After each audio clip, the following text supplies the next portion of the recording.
Muhammad, kisah hidup Nabi berdasarkan sumber klasik. Martin Lings, Abu Bakar Sirajuddin. Bagian ke-12, seputar pernikahan.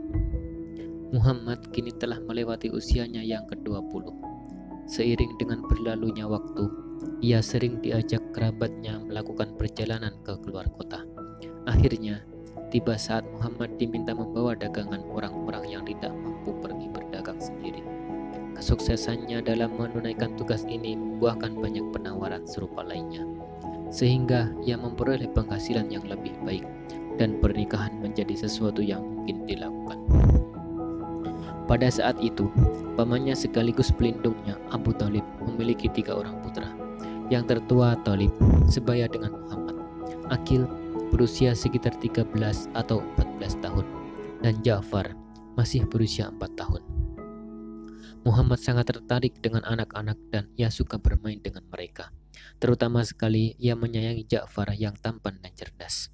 Ja'far pun membalas kasih sayang dari sepupunya itu dengan kesetiaan yang tak kunjung pudar. Abu Thalib juga memiliki beberapa putri.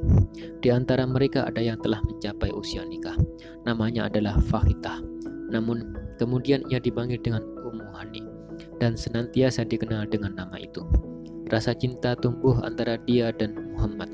Kemudian Muhammad memohon kepada pamannya agar diizinkan menikahi putrinya. Namun Abu Thalib memiliki rencana lain. Hubairah, putra saudara ibu Abu Thalib yang berasal dari Bani Makhzum, juga telah melamar Ummu Hani. Hubairah bukan saja seorang pria yang kaya raya, tetapi juga seorang penyair berbakat, seperti halnya Abu Thalib sendiri. Terlebih lagi, kekuasaan Bani Makhzum di Mekah demikian meningkat seiring dengan semakin merosotnya kekuasaan Bani Hashim. Kepada Hubairah lah Abu Thalib menikahkan putrinya Ummu Hani. Ketika kemenakannya kembali mendekatinya dengan lembut, Abu Thalib hanya menjawab, "Mereka telah menyerahkan putri mereka untuk kita kawini." Tak diragukan, ia merujuk ke ibunya sendiri. Maka seorang pria yang baik haruslah membalas kebaikan mereka.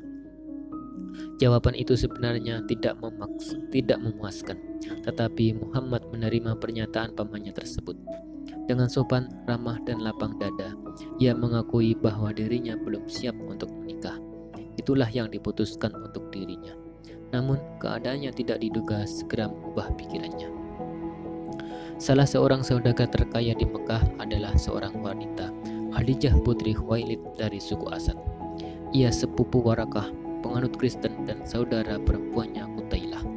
Seperti mereka juga, Khadijah adalah sepupu jauh dari anak-anak Hashim. Dia telah 2 kali menikah. Sejak kematian suami keduanya, dia mengangkat orang untuk mendagangkan hartanya. Kini Muhammad telah dikenal di penjuru Mekah sebagai Al-Amin, orang yang terpercaya, dapat diandalkan, jujur. Kabar ini berasal dari laporan orang-orang yang telah beberapa kali mempercayakan barang dagangan mereka kepadanya. Khadijah juga telah mendengar tentang kebaikan Muhammad yang bersumber dari keluarganya. Pada suatu hari, Khadijah meminta Muhammad untuk membawakan barang dagangannya ke Suriah. Bayarannya 2 kali lebih besar dari bayaran tertinggi yang pernah diberikan kepada orang Quraisy. Dan untuk perjalanan, Khadijah menawarinya bantuan seorang budaknya bernama Maisarah. Muhammad pun menerima tawarannya. Dengan ditemani budak itu, ia berangkat membawa barang dagangan Khadijah ke utara. Sesampainya di Bostra, di sebelah selatan Suriah, Muhammad berteduh di bawah sebuah pohon rindang yang tidak jauh dari tempat seorang pendeta bernama Nestor.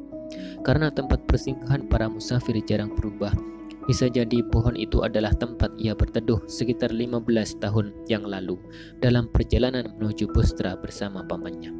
Kemungkin Bahirah telah meninggal dan digantikan oleh Nestor. Kejadiannya kemudian, karena yang kita ketahui hanya yang diceritakan Maisarah. Pendeta itu keluar dari biara dan bertanya kepadanya, "Siapa orang yang berteduh di bawah pohon itu?" "Dia orang Quraisy," kata Maisarah, "dari keluarga penjaga tanah suci." "Dia tak lain adalah seorang nabi," kata Nestor. Ketika mereka sudah sampai di Suriah, kata-kata Nestor itu meresap dalam hati Maisarah. Namun hal itu tidak terlalu mengejutkan baginya, karena selama dalam perjalanan, ia sudah menyadari bahwa dirinya memang menemani seseorang yang berbeda dengan siapapun yang pernah ditemuinya. Hal ini ditegaskan kembali oleh pengalaman yang ia saksikan dalam perjalanan pulang. Ia sering mengalami bagaimana panas, anehnya tak terasa menyengat.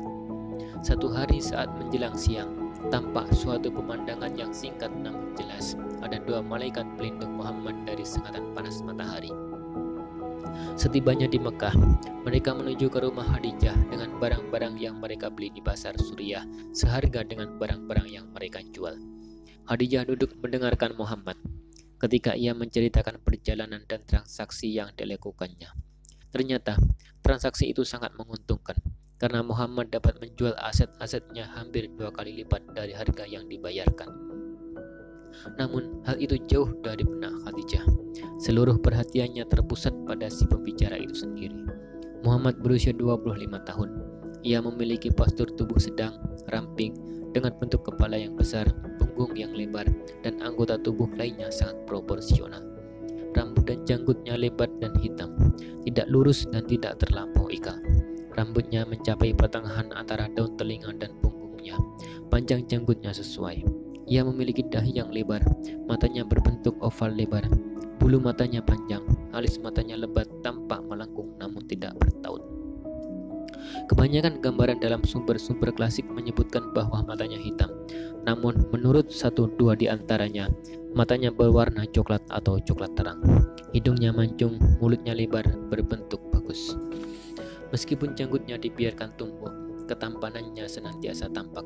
Ia tidak pernah membiarkan kumisnya tumbuh lebat di atas bibir atasnya.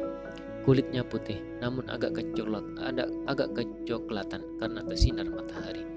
Yang menambah ketampanan alamiahnya adalah cahaya yang memancar di wajahnya, yang juga memancar dari wajah ayahnya. Namun pada putranya ini, pancarannya lebih terang, dan pancaran cahaya ini terutama tampak pada dahinya yang lebar dan pada matanya yang jernih. Khadijah sadar bahwa ia sendiri pun masih cantik. Namun ia lebih tua 15 tahun. Maukah Muhammad menikah dengannya? Begitu Muhammad pergi, Khadijah berkonsultasi dengan temannya Nufaisah. Nufaisah menawarkan diri untuk mendekati Muhammad dan jika perlu untuk mengatur pernikahan mereka berdua. Maisarah datang kepada majikannya dan menceritakan tentang 2 malaikat serta apa yang dikatakan oleh pendeta. Khadijah pun segera menemui sepupunya Warakah dan mengulangi cerita itu kepadanya. Jika ini benar, Khadijah, katanya, maka Muhammad adalah nabi dari kaum kita. Telah lama aku tahu bahwa seorang nabi akan diutus dan saatnya kini telah tiba. Pada saat yang sama, Nufaisah datang kepada Muhammad dan menanyakan mengapa ia belum menikah. Aku tidak memiliki apa-apa untuk dapat berumah tangga, jawabnya. Jika ada seorang wanita yang cantik, kaya, terhormat dan berlimpah harta, apakah engkau bersedia? Kata Nufaisah. Siapakah dia?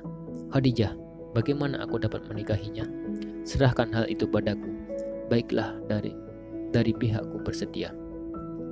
Nufaisah kembali kepada Khadijah menyampaikan beritanya. Kemudian Khadijah menyuruh Nufaisah memanggil Muhammad agar datang kepadanya.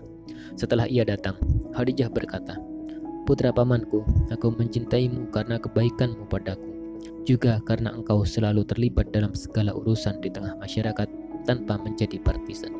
Aku menyukaimu karena engkau dapat diandalkan, juga karena keluhuran budi dan kejujuran perkataanmu." Kemudian Khadijah menawarkan dirinya untuk dinikahi. Mereka pun sepakat agar masing-masing berbicara kepada pamannya. Khadijah berbicara kepada pamannya Amr putra Asad karena Khuwailid ayahnya telah meninggal dunia. Pada kesempatan tersebut, Hamzah lah yang diutus Bani Hashim untuk mewakili mereka. Meskipun relatif masih muda, Hamzah adalah yang paling dekat hubungannya dengan Bani Asad karena saudara perempuan kandungnya Safiyah menikah dengan saudara lelaki Khadijah, Awwam. Maka Hamzah membawa keponakannya menemui Amr dan melamar Khadijah. Kesepakatan dicapai di antara mereka bahwa Muhammad harus memberinya mahar 20 ekor